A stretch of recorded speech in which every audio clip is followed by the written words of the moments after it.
Okay, we'll dive in and start. Welcome everybody to our webinar on highly selective college admissions. It's a timely webinar for juniors who are beginning to solidify their college list, but also for freshmen and sophomores, for parents of those students who are finally looking at the horizon. It's not unusual to start your view of the horizon by looking at the highest peaks, the most selective colleges. And so this time of the year, we like to give you a flavor of what we've seen already from the current admissions class, and then to give everybody some guidance. We're really excited to be with you today. We're a part of the College Matchpoint team, and we have a breadth of experience. Our CEO and founder, Claudia, who joins us a year and a half ago from Rice and other highly selective schools, and our managing director, Allison Randall, who has worked with a whole host of students at just these types of schools. For 15 years, we've worked with kids who have been admitted to a whole host of schools, and we are being very honest with you when we tell you we were every bit as excited when a student gets into a regional state school as we are when they get into a highly selective school. There are thousands of schools that a kid can have on their list, and it is tempting to privilege a subset of those schools. And we as a team, and we encourage all of you to do it, to focus on where a student will thrive as opposed to the brand name. Now, a couple of logistics for the webinar today. We will be sharing a recording of this webinar and this presentation to everyone who is joining us today. Second thing, this oftentimes is a webinar that is filled with questions, filled with students or parents who have a whole host of questions, some of them very, very specific, which we probably can't answer without knowing more about the student, but oftentimes questions that are instructive for everyone who's joining us. So again, welcome. We're so excited about this webinar. And I'm going to ask our founder and CEO, Lisa, to start us off by what exactly do we mean by highly selective schools? So welcome. As Bob said, we're so glad you're here. This is a webinar that can also sometimes raise anxiety, which is not our intention, but our intention is to give you the current state of college admissions in 2023, which is different than if you've had another student in your family go to college, because that's how quickly this is changing, and is certainly extremely different from when we all went to college. And sometimes it's really hard to wrap your head around how different this is. So we are going to be honest, because that's why you came on the webinar.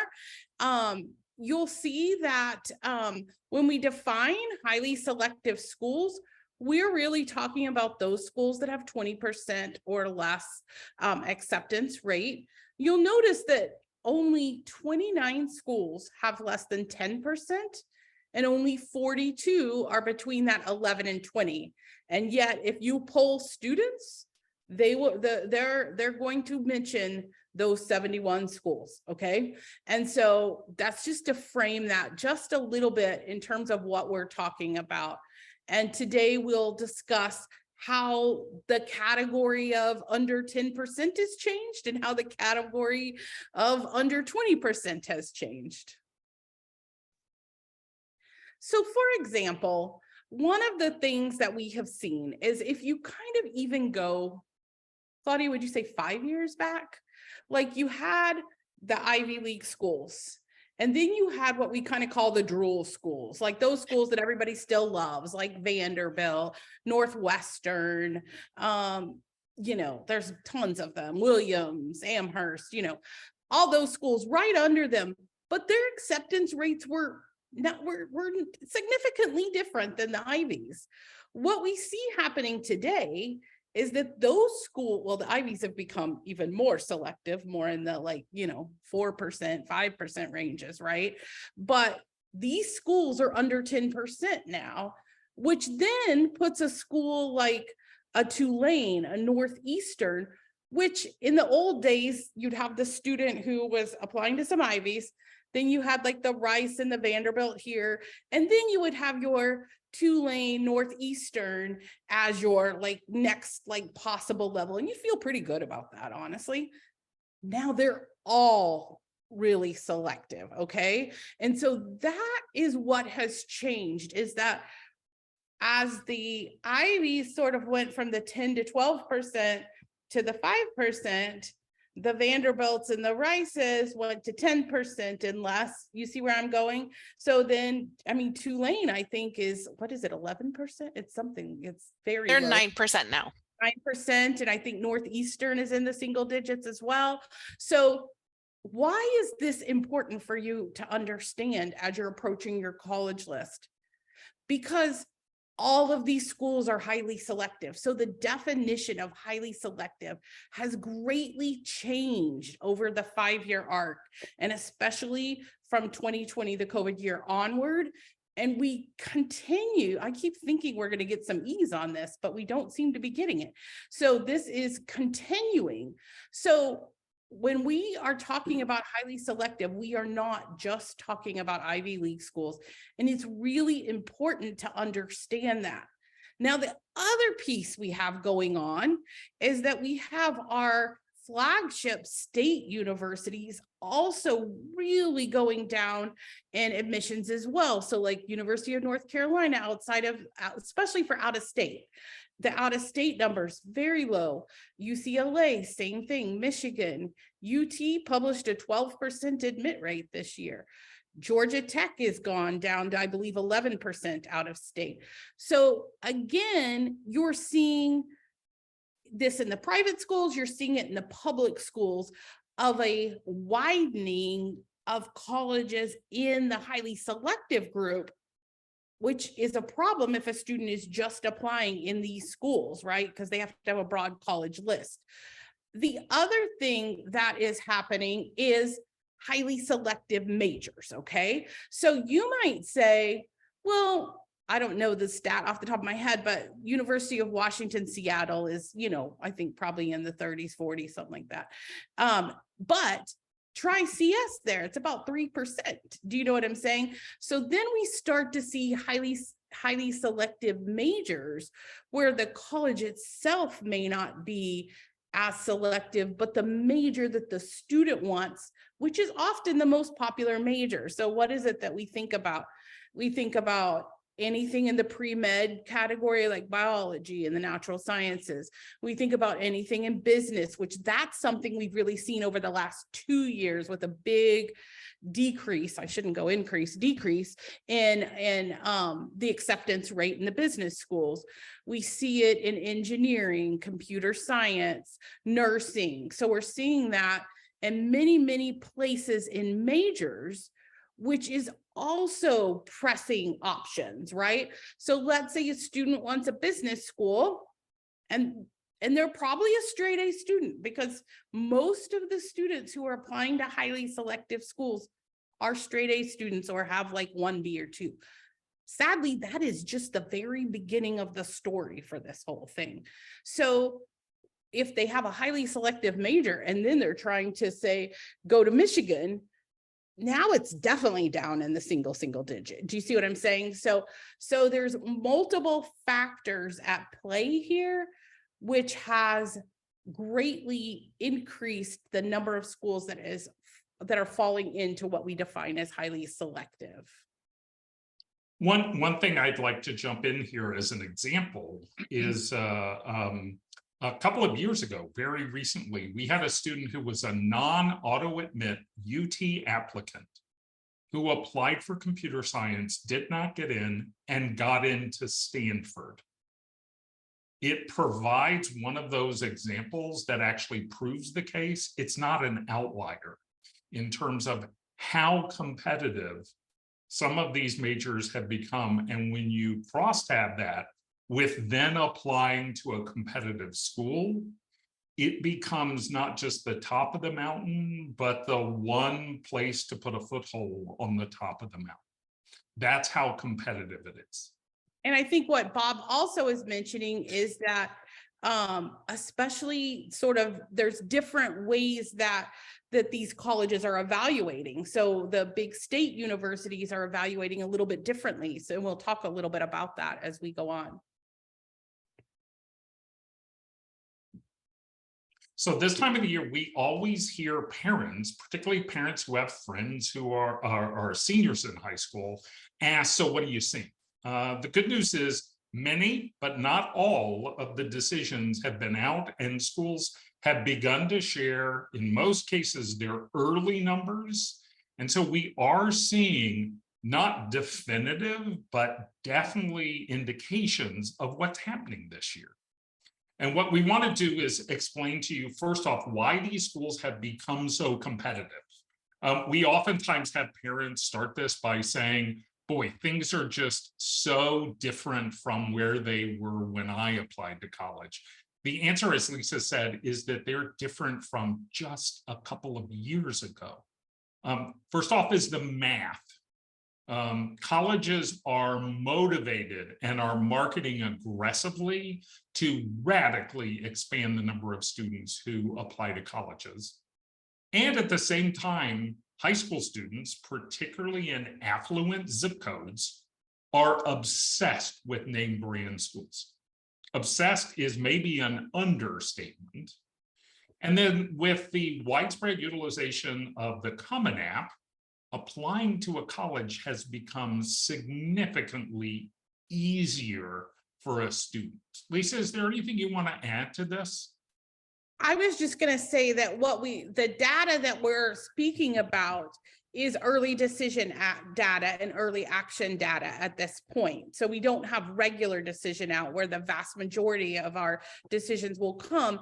But what we do know about seasons from many seasons past is that we have a good indicator by what happens in the ED and EA, kind of what's happening in the season. So I just wanted to put that little asterisk. Yeah.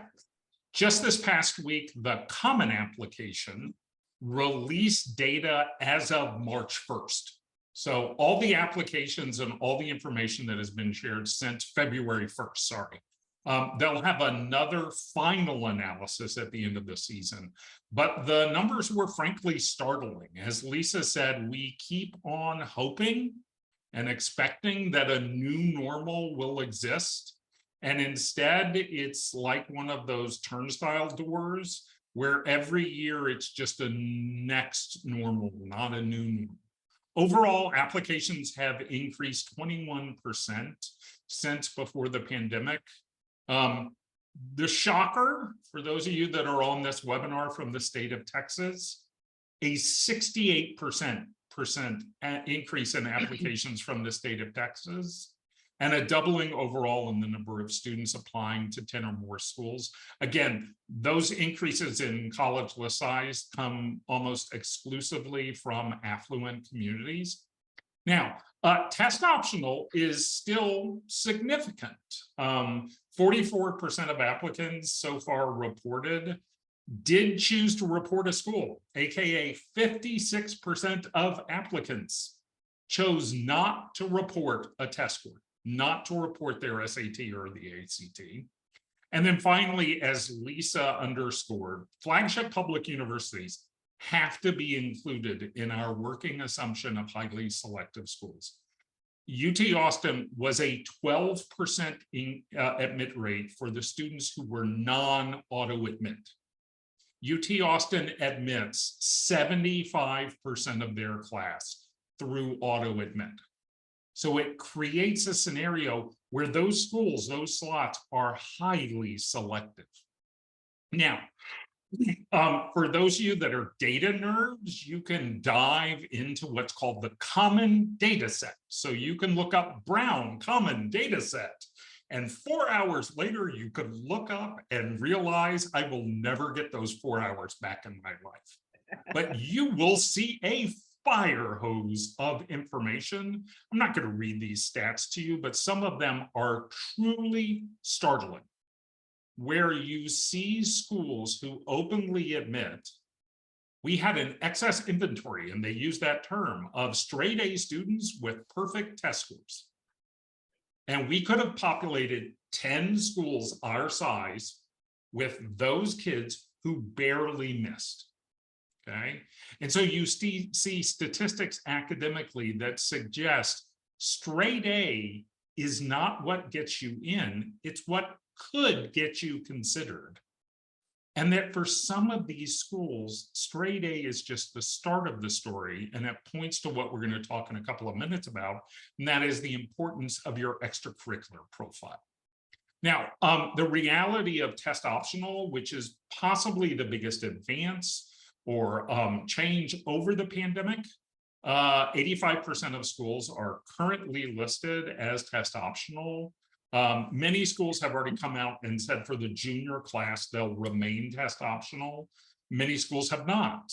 And as a result, what we've seen is a small set of schools, schools in Georgia, Florida, schools, frankly, oddly enough, like Georgetown or Tennessee, have come back and said you have to submit test scores when you apply. And what we've seen, honestly, is that test optional has changed for students what used to be in their head of, well, I can't apply to Northwestern. I have a 21 on my ACT. There's no way I'll get in. What the heck? I'll apply. So that growth in list size we have seen come disproportionately from students reaching, or in many cases, extreme reaching. Looking at schools that, frankly, prior to the pandemic, they would have never considered applying to. Now, a couple of other data points. High-end students academically, straight A students, disproportionately consider early decision, that binding application, and schools are really focused on drawing a significant percentage of their incoming class from early decision. Bluntly, it's just good marketing. A student says, I'm going to say yes if you say yes to me. That school then knows I have that student, and I know that I can ultimately depend on a dorm deposit and tuition from that wonderful student. And again, this has changed significantly over the last 5 years. I have many students that I work with that say, if I'm even going to consider applying to Tulane, I know I have to go ED, or I really have little, if any, choice, because in many cases, a school is 2 to 3 times more likely to admit an ED student than they are a student through regular decision. The statistics are jaw-dropping for how aggressively schools will incentivize, quote unquote, applying ED. We thought we'd take Vanderbilt as a meaningful example here. Vanderbilt admits 54% of their class through early decision. And you've seen over time both their regular decision admit rate decline, but also their early decision admit rate decline. Just over the course of the pandemic, Vanderbilt went from what some families would think of, as Lisa said, a drool school, to being basically on par with many of the Ivy League schools. Now, Lisa, do you want to add some clarification on this idea of ED? Yes, I did. One thing to kind of note is that there are schools in the highly selective realm, kind of those drool schools down, which are going to give you a significant bump for that ED. You're not going to see the same level bump at the Ivy League schools, okay? So when we now have this larger, highly selective pool, we sort of have to divide it out a little bit in terms of ED. You're getting a small bump for ED in an Ivy League school, or if they do restricted early action, but in the schools right underneath there that offer it, like the Vanderbilts, the Rice, the Tulanes, those schools are giving you Northwestern, Northeastern, they're giving you a significant bump. So I just wanted to kind of suss that out, that the ED landscape has changed a little bit too, now that our pool of highly selective colleges is bigger. And of course, the vast majority of our flagship publics do not have ED. UVA does have the ED option, but in general, the flagships don't.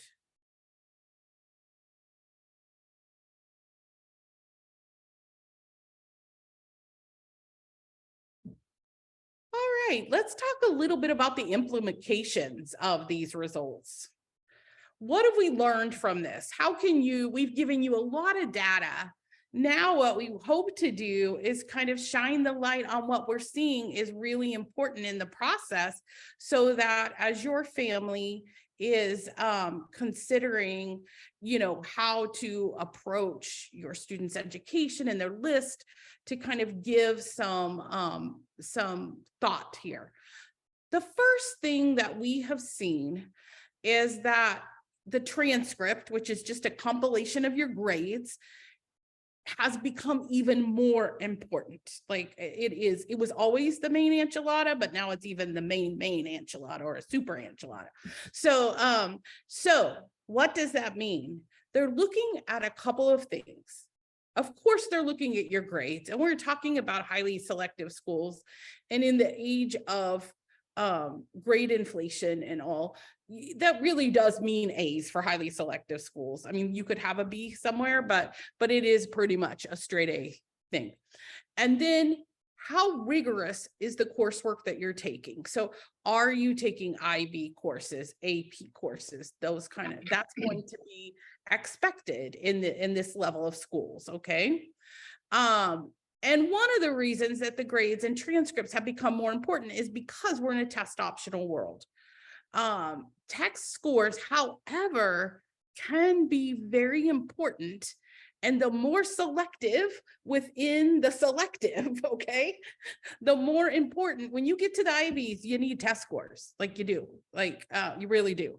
And ideally, in all of these schools, you would be better served with a strong test score, okay?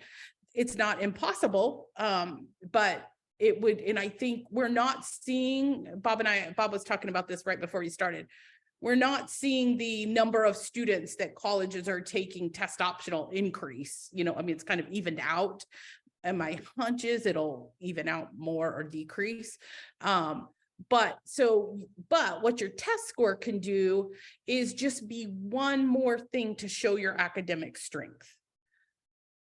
These things are what I call an entry point, if you will, into highly selective schools. They don't get you in. And I think that is so hard for people to understand, is that you've got to have more. There's a ton of great students who have really marvelous records in high school, but they don't have the level of engagement that the colleges at these levels are looking for. And that is really, that's a really, really important point. And so the engagement's got to be original. There's a word that came out in an article a few years ago from Stanford called standard positive, which would be like National Charity League is it's a good thing. It's not going to get you into these kind of colleges. Like, you're going to have to come up with something more. That doesn't mean you shouldn't do National Charity League. It's a great organization. Don't get me wrong. So I'm not picking on it, but I'm saying that playing for your school's, not very selective sports team, those kind of things. They're great standard positives. They're good things for kids to do. But when we think about depth of engagement, it's got to be more original. It's got to be more at a regional, state, national level to really have the students stand out. And when we think about service, it's not about collecting a bunch of hours at this level. It's about, what do you really care about? Like, what do you want to make a difference on in the world, and how are you going to impact that? One observation I would make, I work with a lot of students who are athletes, and I had a tennis player say to me, "I finally get it. I make the tournament with my transcript and my test score if I submit it. I win the tournament on my depth of engagement." And my answer was, you get it precisely. You don't win the tournament just because your grades are great or your test scores are great. in these highly selective schools. That's how you might make the tournament. And of course, I always want to say this in this webinar, that was 71 colleges out of how many, right? There are so many colleges where you could pretty much make it on your wonderful grades and test scores. So I don't at all want to say that in itself is a great accomplishment, but this is a highly, highly competitive field at this point. And so what it takes to get there is what we're talking about, but I certainly don't want to diminish that in any way. So what do you need to be aiming for? You need to aim to take the most rigorous courses. You should be in the top 5 to 10% of your high school class. Now, I know this question always comes up. Does it matter if I go to a good school? You still need to be in the top 5 to 10% of your class. So that's the reality.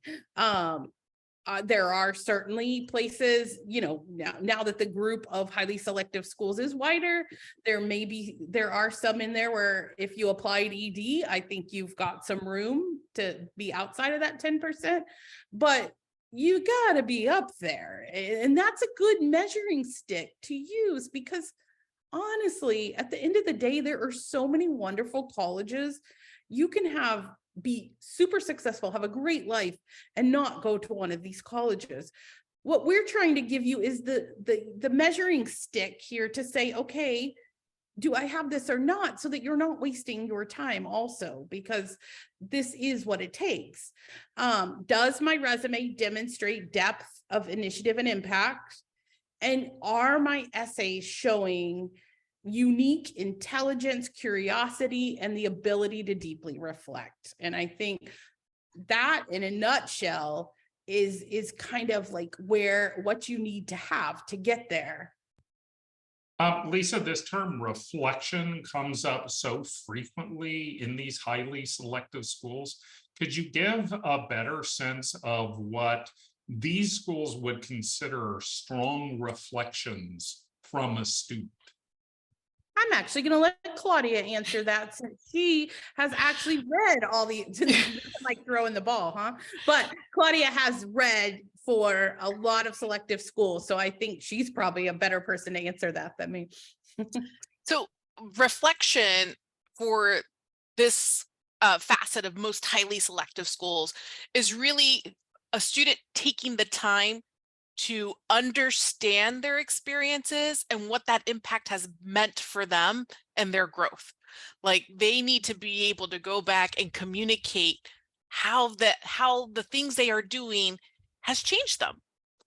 And I think that if you're able to communicate the change to the colleges and the universities, that's how you're starting to see yourself differently when you're in a competitive pool of lots of successful people. Perfect. So in a nutshell. I couldn't have done it that well. That's why I had my friend do it. All right. And we touched on this before, so I'm going to kind of whiz by it, which is that there are early decision for many students who are aiming for highly selective is a preferable way to go.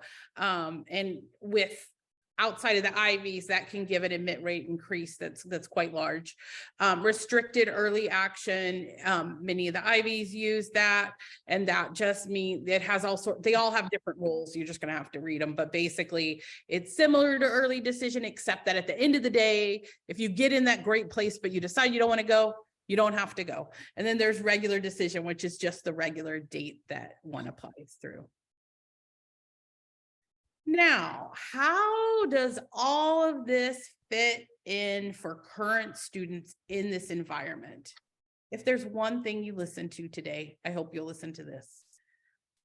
As tempting as it is to focus just on these highly selective schools, it's a horrible strategy. It's just a horrible strategy.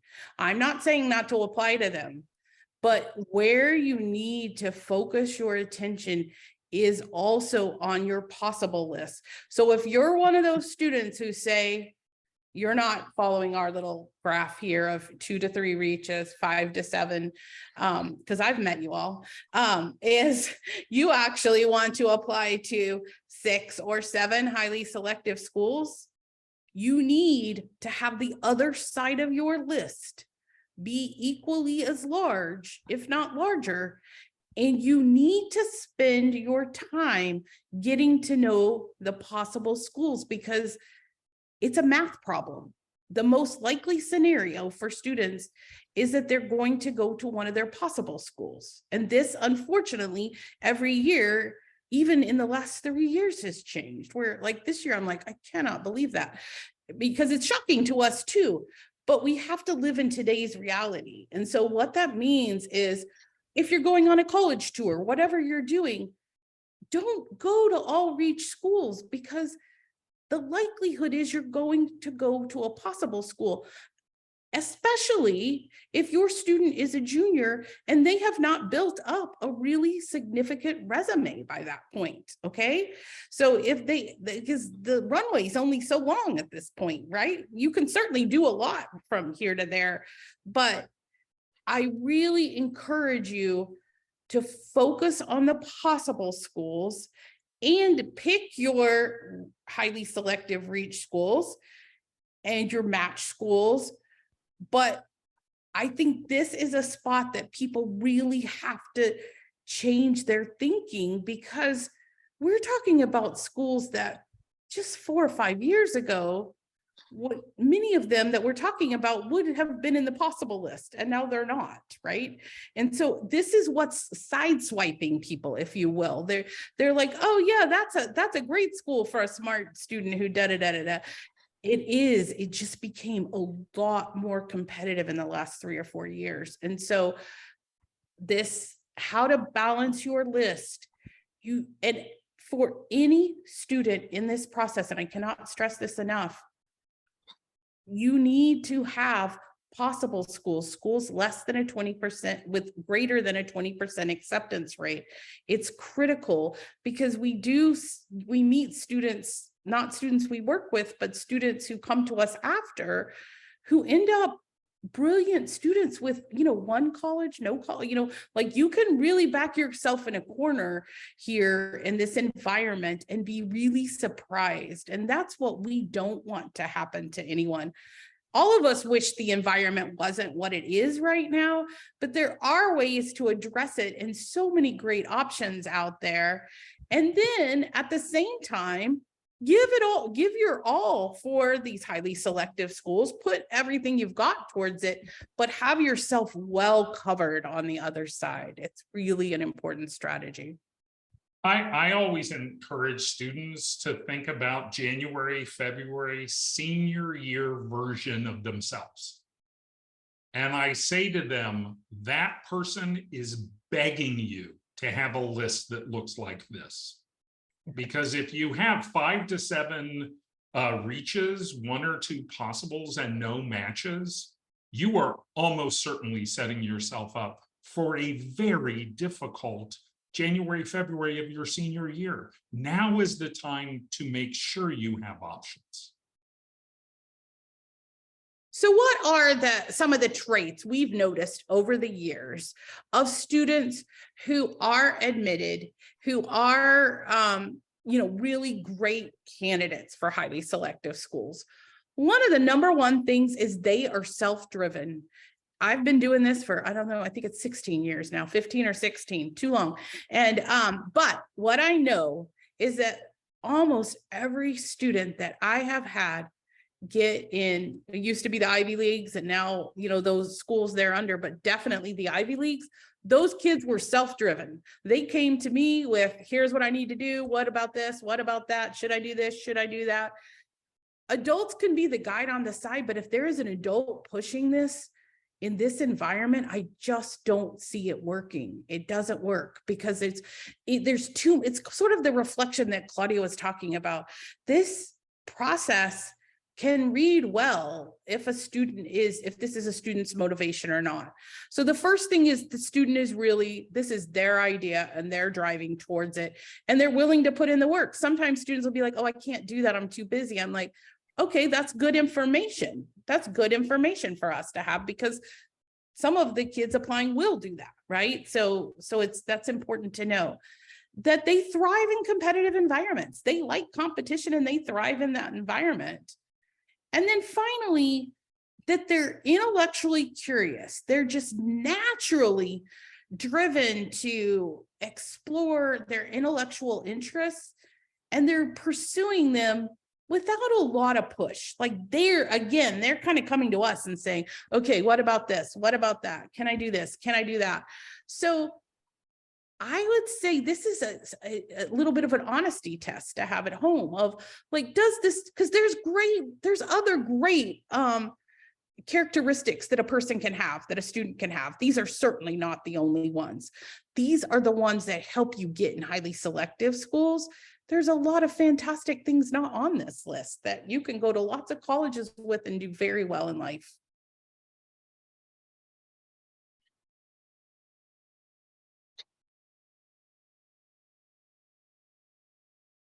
Okay, so moving into what are the highly selective schools focusing on? And there's a lot there.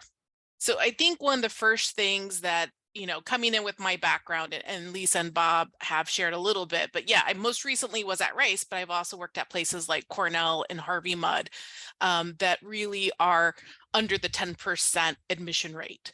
And so when these highly selective schools are sitting down and they're starting to evaluate your application, they're really doing it in a holistic way. So, and in some ways, you can think about holistic review in the sense that this is the stuff that you have control over. This is where you have agency. Okay, so one is in your academics. You definitely have some power in your transcript, and we encourage students to kind of push themselves in that way. From a university perspective, they want to see how you're succeeding in that. They're definitely going to be interested in your test scores, but those aren't the only things that the university or the college is taking into consideration. Those activities, which often can be shared in a student resume, are also part of that equation. The essays are also very important. And the essays are not just your personal statements. They are going to be asking you deeper questions through the supplemental essays. And guess what? A lot of times students forget to put energy into that. Okay, so we want to make sure that as you're going through this application journey, that you are bringing energy throughout the entire experience, because you're going to need it. Now, in some of these evaluation processes, colleges and universities will often consider major, and many schools, and in particular what I call the Ivy Plus schools, so Ivy Leagues and then Ivy League similar or like Ivy League Plus, they're also looking into demonstrated interest. So it's important to show all the colleges on your list a little bit of love. Respond to emails, get on those mailing lists.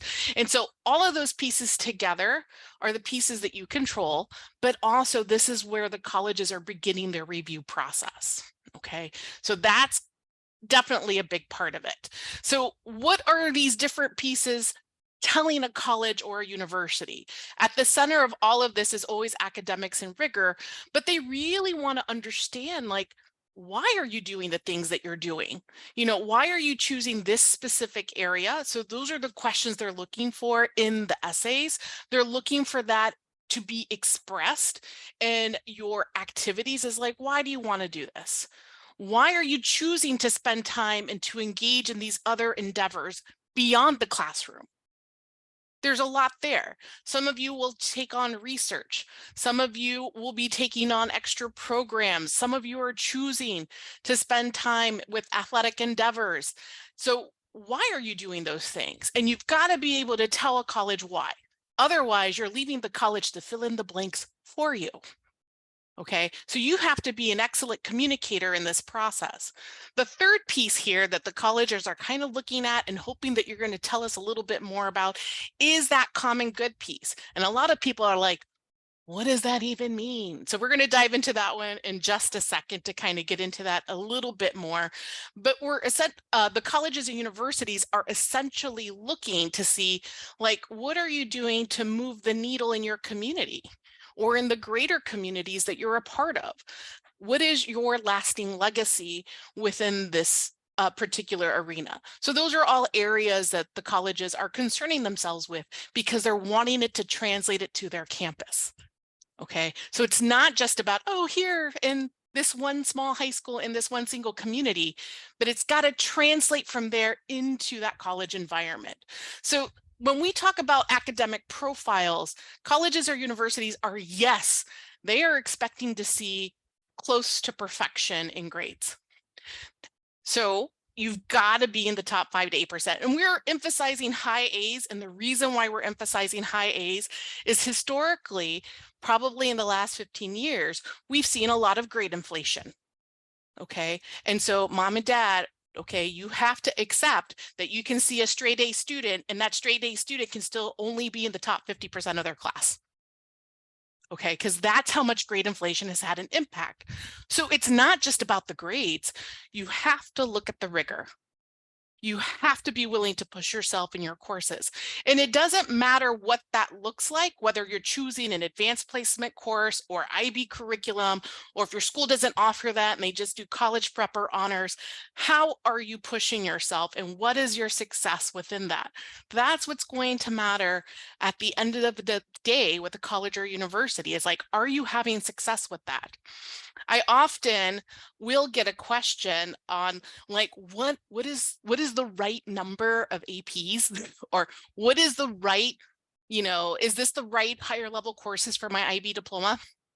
There is no formula there, because that's an individual like thing. And you have to feel that out as a student. If you choose to do, and I've seen students do this, 5 to 6 APs, and then you crash and burn, you did not choose well. Okay.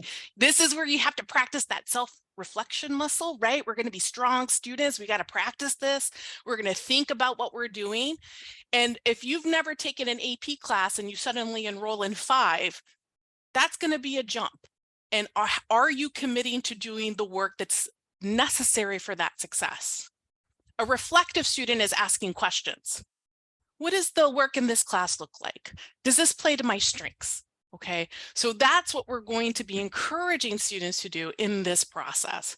So here you see this wonderful quote from the dean at Northwestern. And so you can read that on your own. That's really talking about intellectual curiosity.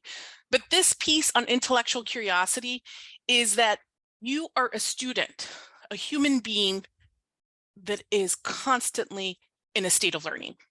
You're absorbing from every facet of your life. You're like, oh, that's interesting. Why did they put cornstarch in with the eggs when they were boiling? That's a weird thing to do. I've never seen that. What is that about?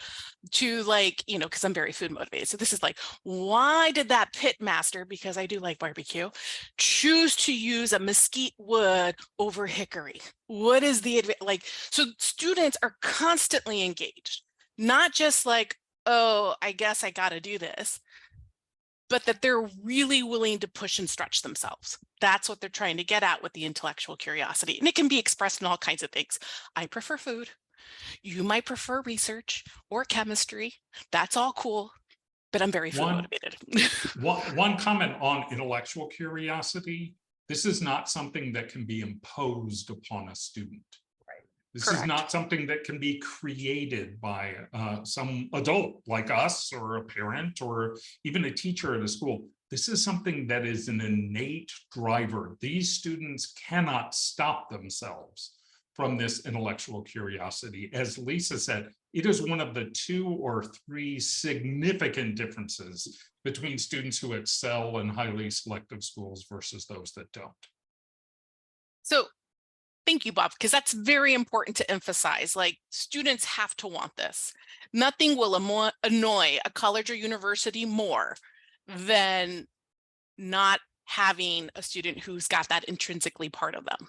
Okay, if you're just doing it because somebody told you to do it, where's your interest in this? So coming to common good, okay, colleges and universities are very interested in how you are engaging in the world around you. And here's sort of like the little cheat sheet to this. Like, so like, listen up here. This is what you got to do. Read the value and mission statements of the schools, because that's telling you what they're looking for. Okay. Some of those value and mission statements are going to align with who you are as a person. Some of those will not, and that's okay. Okay, but they're very interested in sort of like, what are they emphasizing? at this particular college or university? And for yourself, what's important to you? What do you care about? That's where colleges really get excited, is when a student has said, oh my gosh, this is amazing. I really want to make sure that I have this student on my campus because they're going to do amazing, like they're going to take on big ideas and take on big issues and make a huge difference in it. So that's definitely what they're looking for. They're not looking for you to hit a minimum number of service hours. These highly selective schools are not asking you to check a box. They want to see how you're taking it to the next level. And the next level is usually, for these schools, at a district, at a citywide, a regional, state, national, international level.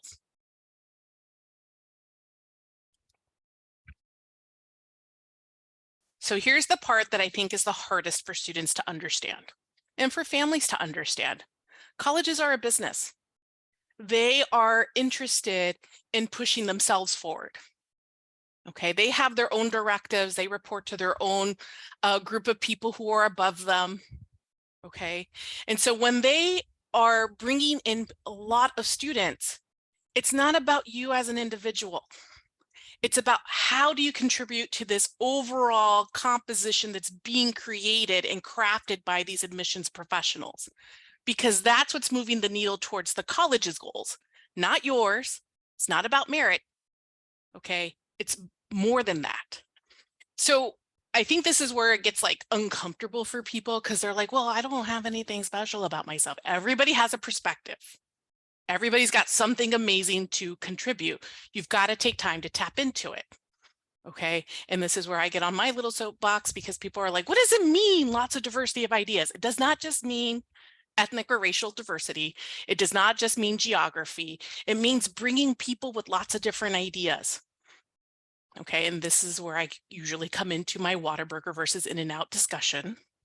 Okay, if you have a college, if you're choosing to attend an institution where everybody loves Whataburger, and for those of you who are not Texans, that is where we go for our fast food burgers. That is what is known. If you're attending a college that has all the same conversation, everybody here is talking about Whataburger. Okay, it's important to bring in people from other places that might appreciate an In-N-Out. Okay, that's a much richer conversation. And boy, let's bring in those White Castle folks from the New York tri-state area, those little greasy burgers that upset my stomach. Yeah, that's a richer conversation. Then let's throw in that street market food from Thailand, right? That definitely makes a difference. That's a richer conversation, and that's what the colleges are trying to craft, is that richer conversation, and they do so in the most crafted way possible. So one of the things that we've come back to over and over again is this idea of depth. Now, I do want to let you know we have an entire separate webinar on both activity planning and summer planning, and we will not pretend to do that webinar in a 6-minute section. But instead, we want to take it apart in terms of what it means for highly selective colleges and their admissions read. Now, the metaphor to understand is that a student gets a first read, her transcript, her test score if she submits. That's how she makes the tournament. She wins the tournament, as we said before, if you can call highly selective admissions winning. She wins that tournament in the second read, a human being, not an algorithm, not a mathematical computation, but a human being who's going to read her file. And they're going to open it up. And what they're really going to say is that I love students who started with interest and got involved, but I can expect, because I am Vanderbilt or Rice or USC, I can expect, nay, demand students that show initiative and impact. And if you ever hear someone say, well, what Rice really wants, what Harvey Mudd is looking for, understand this is not Google Maps. This is not an exercise that says, if you can have this resume, you will get into this school. I oftentimes have families say, hey, we have a resume from an older student friend of ours who got into Chapel Hill, and we're just going to copy it. And our answer is they already got into Chapel Hill.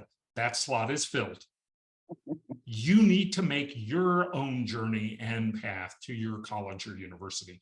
Now, we have a model that we found so helpful with students who are targeting highly selective schools.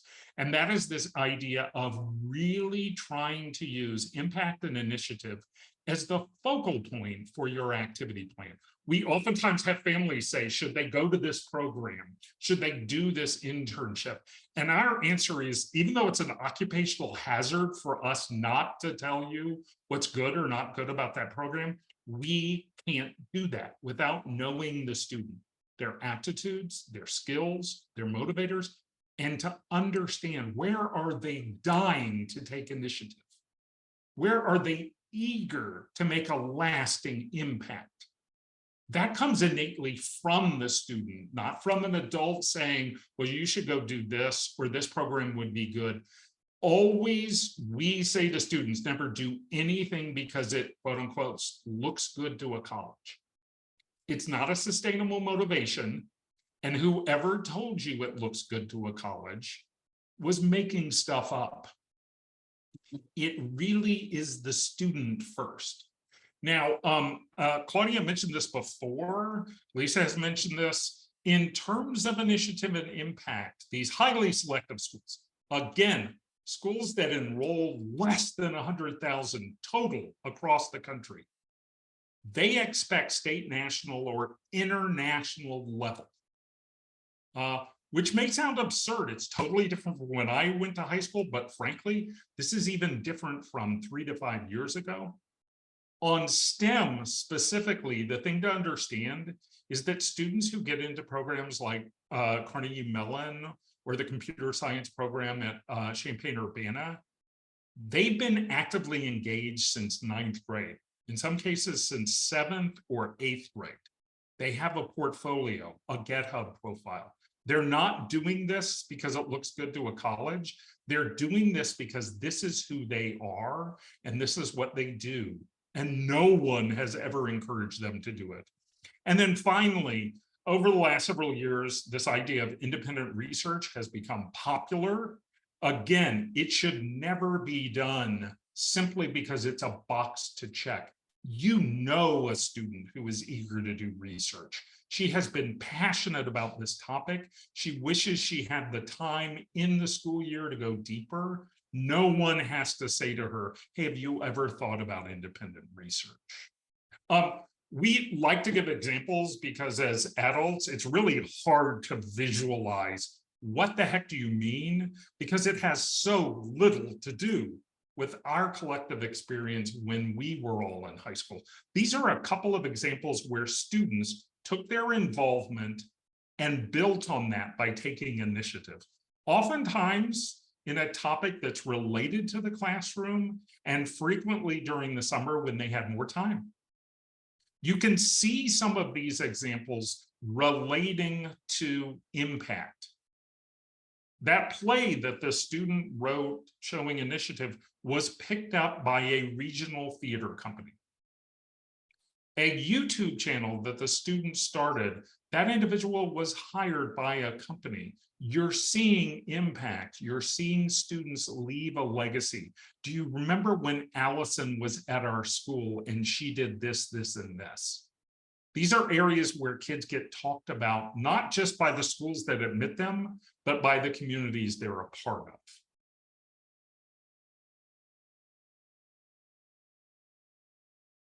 So as parents, this can be tricky, right? We're talking about an environment that is so different from an environment that we've been in. If you've had kids go to college in the last 3 or 4 years, even different than that. So let's talk a little bit about ways that parents can help their students.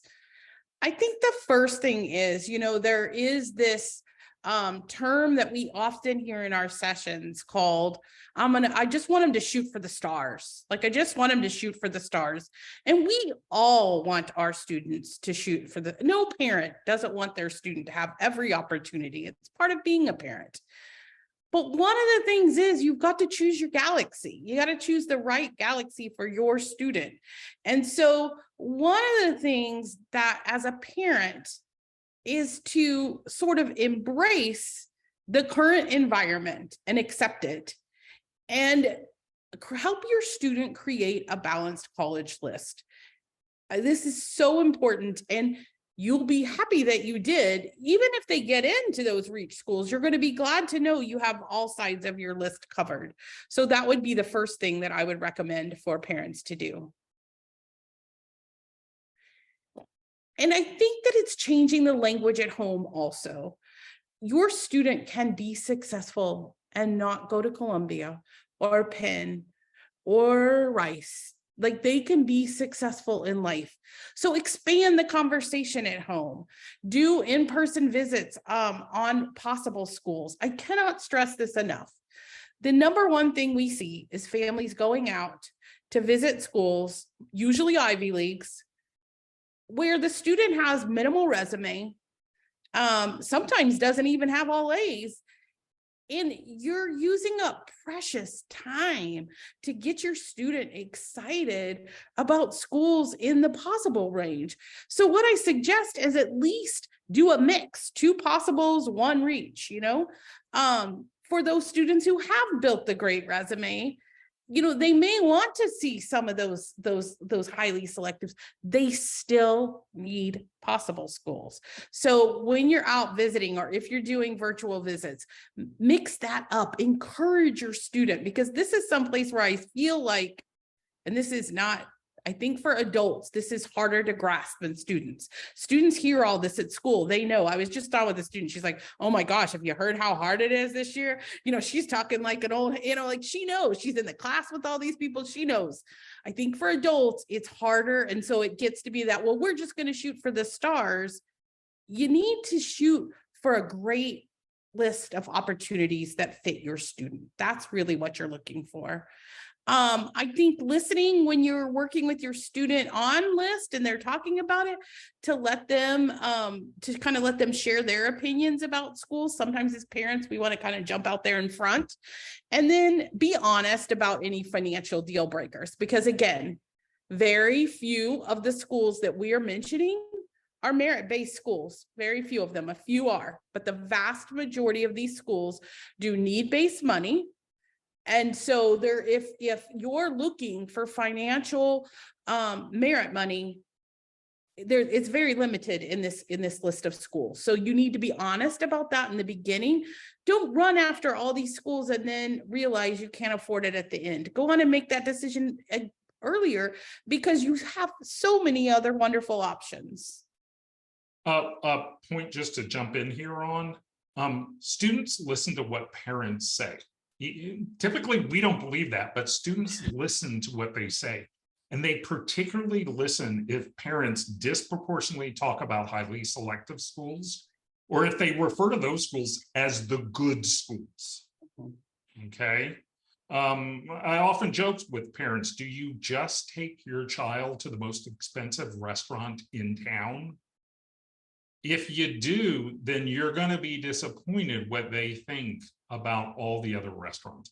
You really have to be conscious as a parent about the way you talk about college. And as Lisa said, it is an intentional, conscious choice that parents have to make, because we live in sort of a college admissions industrial complex where all the New York Times, Wall Street Journal, and online articles are about these highly selective schools. And we encourage families to step away from the vortex. It doesn't improve the students' odds, and it doesn't make for a happy, healthy home life. This is a slide that we just added in for those of you who want a little bit of a timeline of the college journey. I'm not going to go through it today, but we will be sending the deck and the recording, so you're welcome to use that. What else do you have to add, Bob? Yeah, we want to give you a heads up. We'll be sharing in the follow-up note our guide to researching colleges. That's where so many juniors are right now. Many parents of juniors have college tours coming up in the next couple of months. We always caution families, they're not our college tours, they're the students' college tours. We'll be sharing a video on some advice for parents about those college tours. We'll share our updated guide to highly selective colleges. And then many of the families who are on this webinar are from Texas, or they have students who are anticipating applying to the University of Texas. And we will be hosting a webinar at the end of March, giving a better dive into the admissions results from UT Austin and what they show. Allison Randall on our team, who has worked with so many current Longhorns, will be giving you a really good sense of the kind of extracurriculars and engagement that UT has come to expect in their applicants. So we really appreciate your time today and for joining us. We hope the rest of your Sunday is great, and we wish you and your students a healthy, happy journey to college. Thanks so much.